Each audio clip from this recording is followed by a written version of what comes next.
আজি ৰাতিপুৱা বৃক্ষৰোপণ আঁচনিৰ প্ৰথম গছডাল নাহৰ আমি জুবিন গাৰ্গৰ স্মৃতিত ইয়াতে ৰোপণ কৰিছোঁ আৰু মুখ্য ৰূপক আছিল আমাৰ হৰেন্দ্ৰ চিত্ৰা কনিষ্ঠ মহাবিদ্যালয়ৰ প্ৰাক্তন সভাপতি শ্ৰদ্ধাৰ মুখাৰ্জী। জুবিন গাৰ্গৰ স্মৃতিত ভক্তদবা আঞ্চলিক হাবিবিয়া হাফিজিয়া মাদ্ৰাসাত ৰোপণ কৰিলে জুবিন গাৰ্গৰ প্ৰিয় গছ নাহৰ গছপুলি। এদিনীয়া বৰ্ণাঢ্য কাৰ্যসূচীৰে অনুষ্ঠিত কৰা হয় ভক্তদবা আঞ্চলিক হাবিবিয়া হাফিজিয়া মাদ্ৰাসাৰ প্ৰাক্তন ছাত্ৰ সমাৰোহ। আজি দিনটোত বিভিন্ন কাৰ্যসূচীৰে অনুষ্ঠিত হয় এই প্ৰাক্তন ছাত্ৰ সমাৰোহ। ৰাতিপুৱাৰ ভাগতে বৃক্ষৰোপণ কাৰ্যসূচীত অসমবাসীৰ হিয়াৰ আমঠু স্বৰ্গীয় জুবিন গাৰ্গৰ স্মৃতিত ভক্তদবা আঞ্চলিক হাবিবিয়া হাফিজিয়া মাদ্ৰাসাৰ দুৱাৰমুখতে আয়োজক সমিতিয়ে ৰোপণ কৰে নাহৰ গছপুলি। দিনৰ 10 বজাত উলিয়াই এক বৰ্ণাঢ্য শোভাযাত্ৰা আৰু এই শোভাযাত্ৰা আনুষ্ঠানিকভাৱে উদ্বোধন কৰে হৰেন্দ্ৰ চিত্ৰা কনিষ্ঠ মহাবিদ্যালয়ৰ অৱসৰপ্ৰাপ্ত অধ্যক্ষ সৈয়দ তবিবুৰ ৰহমানে। আবেলি ভাগত অনুষ্ঠিত হ'ব মুকলি সভা আৰু মুকলি সভাত ইছলাম ধৰ্মৰ পবিত্ৰ বাণীসমূহ প্ৰচাৰ কৰাৰ উদ্দেশ্যে উপস্থিত থাকিব অভিজ্ঞ সম্পন্ন আলেম উলেমাসকল।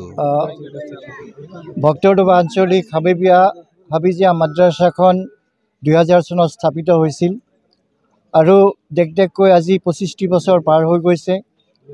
এই চেগতে এই মাদ্ৰাসাখনৰ পৰা যিসকল ছাত্ৰই ইতিমধ্যে কোৰাণ শ্বৰীফ মুখস্থ কৰি হাফিজ হৈছে আৰু বিভিন্ন কামত তেওঁলোকে আত্মনিয়োগ কৰিছে, তেওঁলোকৰ উদ্যোগতে আজি প্ৰাক্তন ছাত্ৰ সমাৰোহ অনুষ্ঠিত হ'বলৈ গৈ আছে।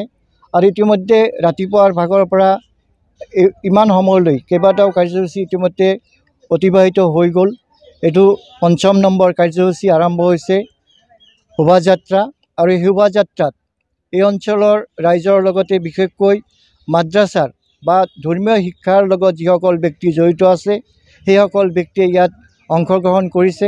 মই আশা ৰাখিছোঁ যে মাদ্ৰাছা শিক্ষাৰ লগত জড়িত আমাৰ যিসকল ব্যক্তি আছে আটাইয়ে ইয়াৰ লগত সহযোগ কৰিব আৰু আগন্তুক দিনত মাদ্ৰাছাখনৰ সৰ্বাংগীন উন্নতিৰ ক্ষেত্ৰত তেওঁলোকে সহযোগ ইতিমধ্যে কৰিছে যদিও আৰু কৰিব তাৰে আশা ৰাখি আমি ভক্তদবা আঞ্চলিক হাবিবিয়া মাদ্ৰাসাখন 25টা বছৰ পাৰ কৰিছোঁ। আমি এইখন চাত পঢ়িছোঁ।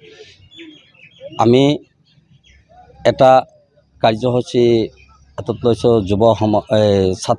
প্ৰাক্তন ছাত্ৰ সমাৰোহ। এতিয়া আগৰ পৰা এটামান কাৰ্য আমি পাৰ কৰিছোঁ। এতিয়া আমাৰ শোভাযাত্ৰাত আমাৰ কাৱালী থাকিব,